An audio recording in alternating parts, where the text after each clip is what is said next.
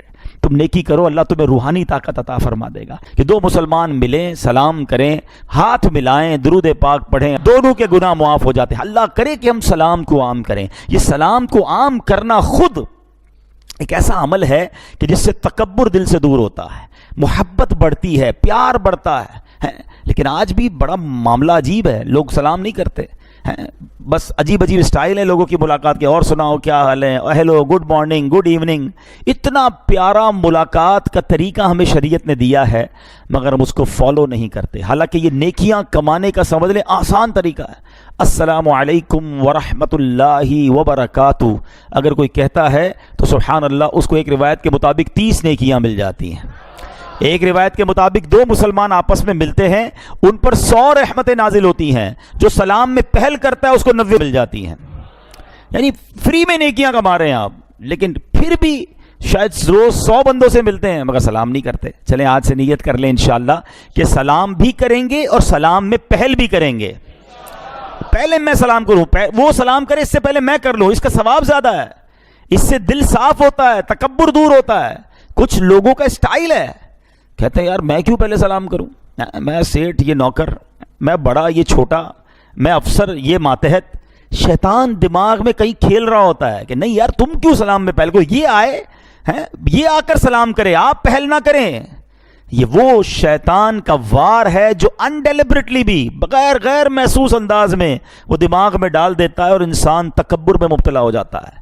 تکبر کو توڑنا ہے نا تو سلام میں پہل کرنا شروع کر دو۔ میری اور آپ کی اوقات کیا ہے جس کے سبب کائنات بنی ہے، جو وجہ تخلیق کائنات ہیں۔ رسول اللہ صلی اللہ تعالی علیہ وسلم کی عادت مبارکہ تھی کہ جب کوئی دربار مصطفیٰ میں آتا میرے آقا سلام میں پہل فرماتے تھے۔ ساری دنیا غلام ہی ہے نا نبی پاک کی، صحابہ سارے غلام، سارے امتی آتا تھا، آقا سلام کرتے تھے۔ سوچو۔ اور پھر ایک اور خوبصورت بات بتاؤں کہ صحابہ کرام کے بارے میں آتا ہے، کبھی کبھی صحابہ کرام سوچتے کہ یار جب جاتے ہیں نبی پاک کی سلام میں پہل فرماتے ہیں، آج ہم جائیں گے اور آج ہم پہل کر دیں گے۔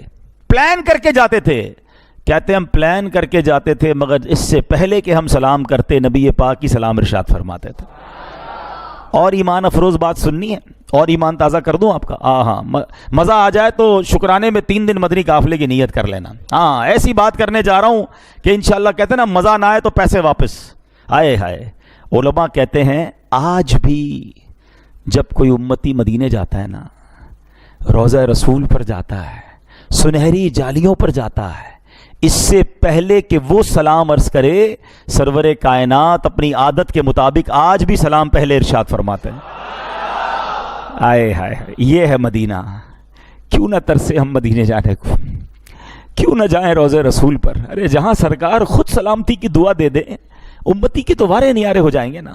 مگر یہاں ہمارے لیے بڑی جس کو کہتے ہیں نا چوٹ ہے کہ وہ کونین کے والی ہو کر سارے غلاموں کو سلام میں پہل کریں اور ہم امتی ہو کر گناہ گار ہو کر سلام میں سستی کریں۔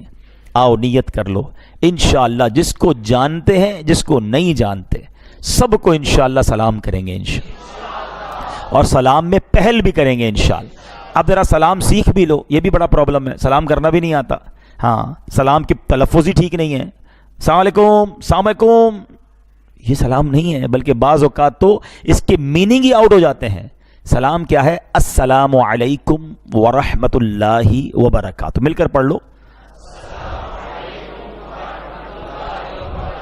جواب کیا ہے؟ وعلیکم السلام ورحمۃ اللہ وبرکاتہ، دوہرا لیں۔ ماشاءاللہ۔ اچھا اب اس کے آگے اور کچھ نہیں ہے۔ اب کچھ لوگ یا تو سلام کرتے نہیں، اور کرتے تو اتنا لمبا کرتے ہیں، جنت المقام، دوزخ الحرام، پتہ نہیں کیا کیا آگے ملا رہے ہوتے ہیں۔ وہ جتنا کرنا ہے اتنا ہی کر لو بھائی، جو شریعت نے حکم دیا ہے۔ اور بہت ساری چیزیں پڑھنے والی، درود شریف پڑھو نا، ملاقات کر کے درود شریف پڑھیں، تو جتنا ہمیں بتایا گیا ہے اس کے بعد ایڈیشن نہ کریں۔ تو انشاءاللہ میں بھی نیت کروں، آپ بھی نیت کریں، سلام کو بھی عام کریں گے اور کثرت سے درود پاک بھی پڑھیں گے انشاءاللہ۔ رب کے پیارے کلام قرآن مجید فرقان حمید میں بڑے کمال کے اور بڑے عبرت انگیز واقعات ہیں. ہلا دیتے ہیں. اگر بندہ غور سے پڑھے تو پتہ چلتا ہے کہ پچھلی قوموں نے کیا کیا مسٹیکس کی, کیا کیا غلطیاں کی, اور ان غلطیوں پر ان پر کیسے کیسے عذاب آئے, ان کو کیا کیا پنشمنٹس ہوئیں.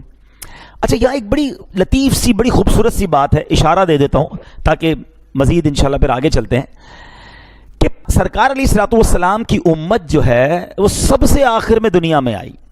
حالانکہ سب سے اول, سب سے افضل, سب سے اعلیٰ نبی پاک علیہ الصلوۃ والسلام ہیں, آئے سب سے آخر میں اور امت بھی سب سے آخر میں آئی. اس کی ریزن کیا ہے؟ علماء نے بڑی حکمتیں بیان کی ہیں, مگر ایک بڑی خوبصورت حکمت ہے.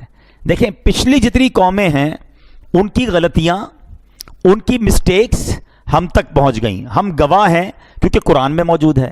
حضرت نوح علیہ السلام کی قوم, حضرت ابراہیم علیہ السلام کی قوم, حضرت شعیب علیہ السلام کی قوم, حضرت لوط علیہ السلام کی قوم, ان قوموں نے کیا کیا کیا سب قرآن میں موجود, ہمیں پتہ چل گیا. ہمارے بعد کوئی امت نہیں ہے.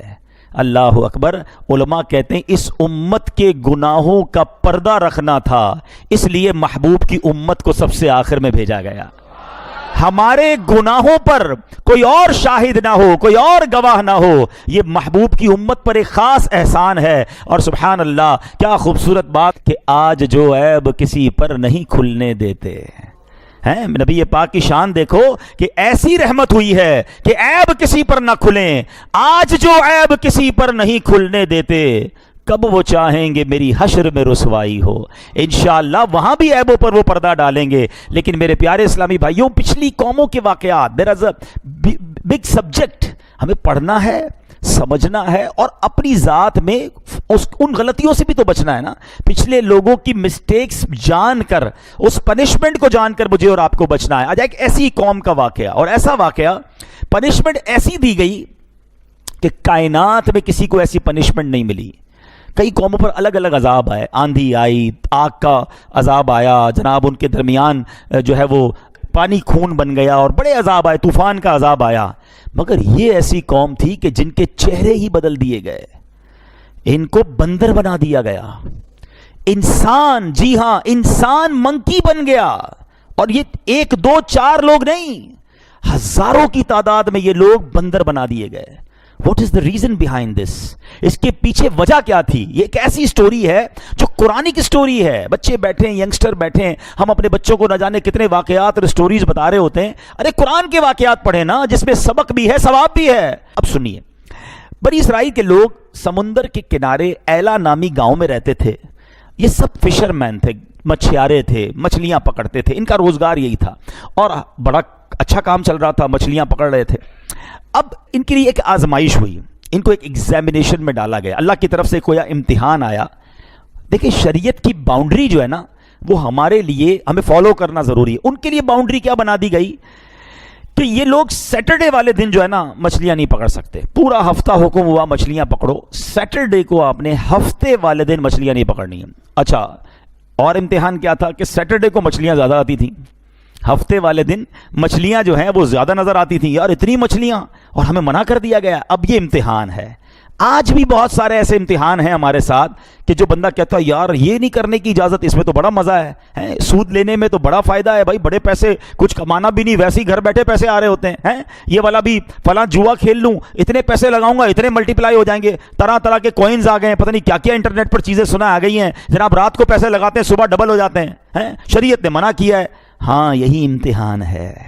تمہیں روکا گیا ہے, تمہارا کام رک جانا ہے. زیادہ پیسے دیکھ کر, زیادہ مزہ دیکھ کر, زیادہ انجوائمنٹ دیکھ کر اسلام کی باؤنڈری کو نہیں توڑنا ہے. اب کیا ہوا, اس قوم نے, شیطان بھی تو اپنا کام کرتا ہے نا. آج بھی بہت سارے کام شیطان کروا رہا ہے. اس زمانے میں شیطان نے کیا کہا, ٹھیک ہے ہفتے کو منع ہے نا, ایسا کرو مچھلیاں مت پکڑو, چھوٹے چھوٹے حوض بنا لو, سوئمنگ پول جس کو کہہ لیں, پونڈز کہہ لیں, چھوٹے چھوٹے حوض بنا لو, سمندر سے نالی نکالو. سیٹرڈے والے دن مچھلیاں اس حوض میں آ جائیں, آگے سے پوٹ بند کر دینا, مچھلیاں حوض میں رہ جائیں گی. اتوار والے دن شکار کر لینا, تو تمہاری یہ ہفتے کا شکار بھی نہیں ہوگا, مچھلیاں بھی تمہارے پاس آ جائیں. کان ادھر سے نہیں, شیطان نے ادھر سے پکڑوا دیا. ان بے وقوفوں نے کہا ہاں یہ بات تو ٹھیک ہے.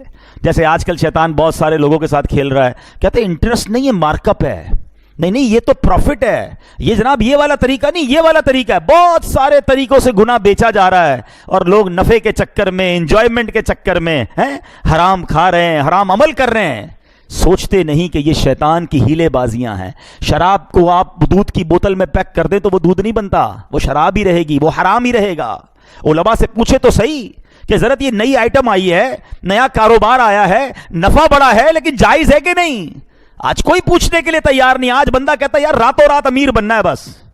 یہ نہیں دیکھتے کہ یہ حرام کی روزی میرے گھر میں آ کر تباہی مچا دے گی. اس قوم نے بھی یہی کیا، شیطان کا ہیلا مان لیا. ٹھیک ہے، انہوں نے حوض بنائے اور سیٹرڈے والے دن اس حوض کے اندر پانی آتا، مچھلیاں بھی آتی، حوض کو بند کرتے، اگلے دن پکڑ لیتے. اللہ اکبر. انہیں سمجھایا گیا کہ نہ کرو ایسا، یہ اللہ کی نافرمانی ہے. اللہ کے نبی نے سمجھایا، نہ مانے. اب کیا ہوا، اس قوم میں بائفرکیشن ہو گئی، گروہ بن گئے. ایک گروہ نے کہا ہم تمہاری بات نہیں مانتے، یہ اللہ کی نافرمانی ہے، اللہ نے منع فرمایا تم یہ کام کر رہے ہو. وہ قوم الگ ہو گئی، درمیان میں دیوار بنا دی گئی کہ تم لوگ ادھر رہو. 12,000 لوگ ایک سائیڈ پہ ہو گئے. جن کو سیٹرڈے کو شکار کرنا تھا کچھ لوگ ادھر ہو گئے کہ نہیں ہم یہ نافرمانی نہیں کریں گے. تھوڑے دن ہوئے تو ایک دن ایسا آیا کہ برابر دیوار کے برابر سے کوئی آواز نہیں آ رہی تھی. جب کسی نے چڑھ کر دیکھا تو حیران ہو گیا کہ وہ 12,000 کے 12,000 لوگ بندر بنا دیے گئے تھے. ان کے چہرے مسخ ہو گئے تھے. اور یہ بات قرآن میں موجود ہے. اللہ کریم پارہ نمبر 1 سورہ بقرہ آیت نمبر 65 میں ارشاد فرماتا ہے. رب کریم نے فرمایا وَلَقَدْ عَلِمْتُمُ الَّذِينَ اعْتَدَوْا مِنْكُمْ فِي السَّبْتِ فَقُلْنَا لَهُمْ كُونُوا قِرَدَةً خَاسِئِينَ. اللہ نے فرمایا اور بے شک ضرور تمہیں معلوم ہے تم میں کہ وہ جنہوں نے ہفتے میں سرکشی کی، سیٹرڈے والے دن نافرمانی کی، تو ہم نے ان سے فرمایا کہ ہو جاؤ بندر دھتکارے ہوئے، کونوا قردۃ خاسئین، دھتکارے ہوئے بندر ہو جاؤ. رب کی طرف سے حکم ہوا اور ان کے چہرے ختم، چینج ہو گئے. اچھا اب کیا ہوا؟ اب یہ 12,000 لوگ جب بندر بنے تو ایکچولی یہ رشتہ دار تھے نا، کوئی چاچا تھا، کوئی ماموں تھا، کوئی کزن تھا، کوئی ادھر تھا، کوئی ادھر تھا. اب یہ لوگ پریشان ہو گئے کہ میرا فیملی ممبر کون ہے. دروازہ کھول دیا گیا. یہ سارے بندر، کوئی کسی کے کپڑے جا کر سونگتا تھا، کوئی کسی کے پاس جا کر روتا تھا، کیونکہ بندر کو پتا تھا یہ میرا کزن ہے، کزن کو نہیں پتا چلتا تھا یہ کون ہے. یہ حال رہا ان کا. روایتوں میں آتا ہے 3 دن یہ لوگ زندہ رہے اور اس کے بعد سارے کے سارے مارے گئے، سب دنیا سے چلے گئے. اور یہ واقعہ ہسٹری میں باقی رہ گیا کہ یہ قوم بندر بنا دی گئی بیکاز آف ڈس اوبیڈینسی آف اللہ سبحانہ و تعالی. نافرمانی کی انہوں نے رب تعالیٰ کی. اس زمانے کے نبی نے انہیں سمجھایا تھا مت کرو ایسا، مگر وہ نہیں مانے. اے میرے پیارے اسلامی بھائیوں، یہ ہے اللہ کی نافرمانی کا انجام. آج لوگ کہتے ہیں یار کچھ نہیں ہوتا بھائی. معاذ اللہ شیطان 2 طریقے سے کھیلتا ہے. ایک تو اللہ کی رحمت یاد دلاتا ہے، اللہ معاف کرنے والا ہے، یا بندہ کہتا ہے نہیں یار سبھی کرتے ہیں تو میں کر لوں گا تو کیا ہو جائے گا.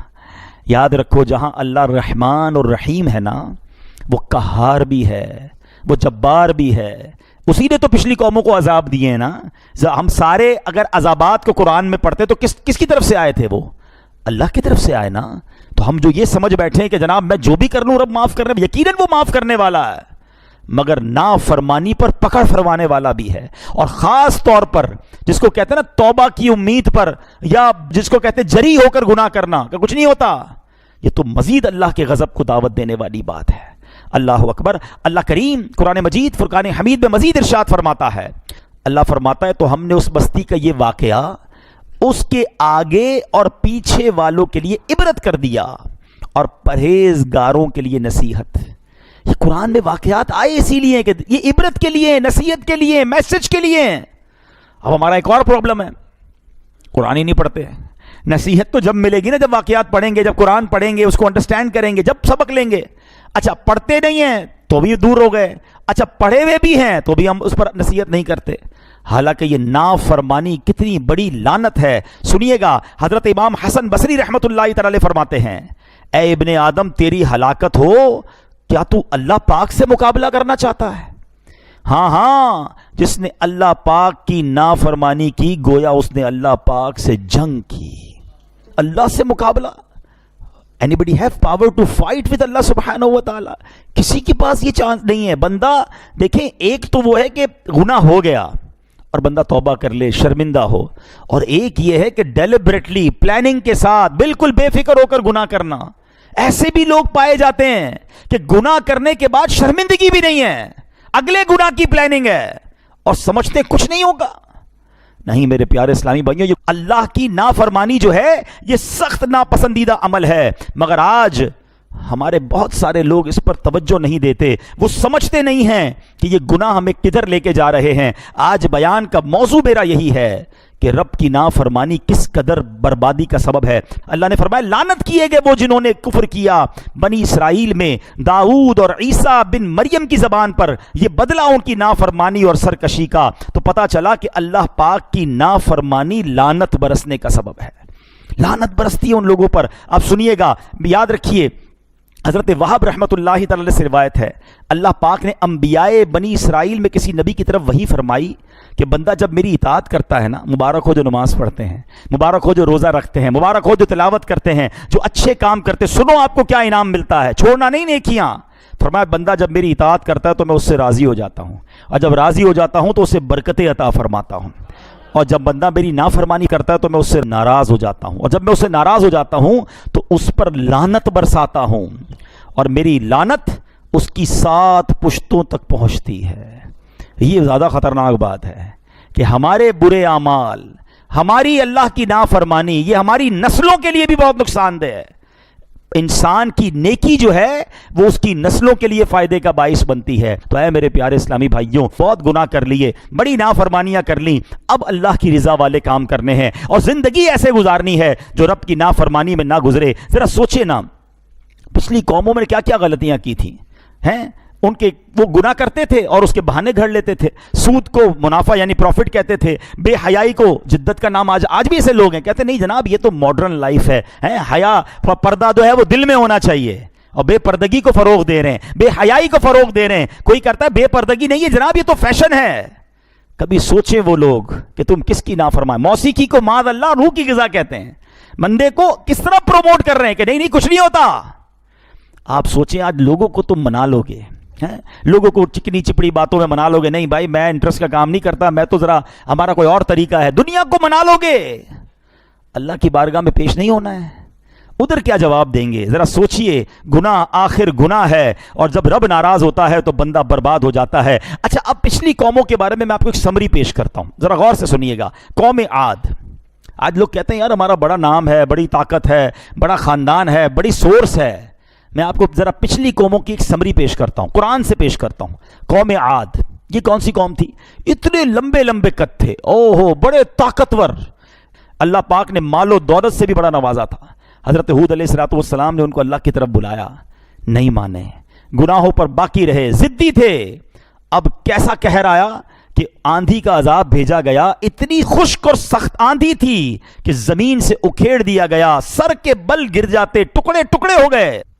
قوم سمود آئی، یہ فن تعمیر کی ماہر تھی، ان کو بھی بڑی نعمتوں سے اللہ نے نوازا، بڑا مال و دولت تھا. حضرت صالح علیہ السلام نے سمجھایا، اونٹنی بھی پہاڑ سے نکال کے دکھا دی، ایمان نہیں لائے. پھر کیا ہوا؟ شدید زلزلہ آیا، یہ قوم بھی دنیا سے غائب ہو گئی، تباہ و برباد ہو گئی.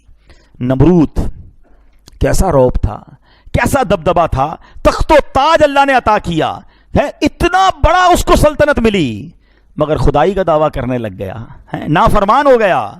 اس کا حال کیا ہوا کہ مچھر کے ذریعے اسے ہلاک و برباد کر دیا گیا. فرعون، اس کی طاقت کا اندازہ کو خدا کہتا تھا اپنے آپ کو، اتنے بڑے بڑے فوجی تھے، اتنا بڑا بڑا لشکر تھا.